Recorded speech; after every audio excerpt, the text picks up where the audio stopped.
When checking the engine, today I will take you to see what problems the supercharger will have. Be sure to cool down after the end. Let's remove the air pipe again. Turn the middle impeller by hand.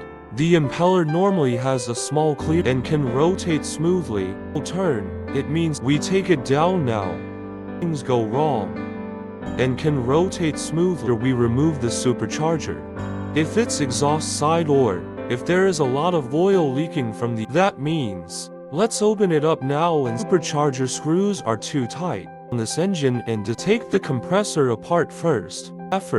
Finally remove the core of the after removing the turbocharger, just have a set of bearings and axes, including thrust bearings and its sealing rings, etc. Seal ring on turbocharger shaft. These gaps, by dismantling, we found, including thrust bearings, also have oil grooves. Then under normal circumstances, oil leaks from these two places, including thrust bearings also have oil grooves. When these two components have serious problems, can cause a lot of oil infiltrated into the exhaust or intake pipe.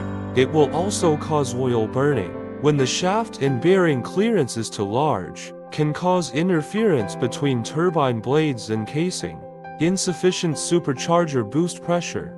When the shaft and bearing are completely seized, abnormal sound and so on will cause the turbine to fail. Serious. We can see, when our engine burns oil, the phenomenon that the casing of the turbocharger is burned red. When the lower exhaust is too large and the power is insufficient, we can check the turbo first.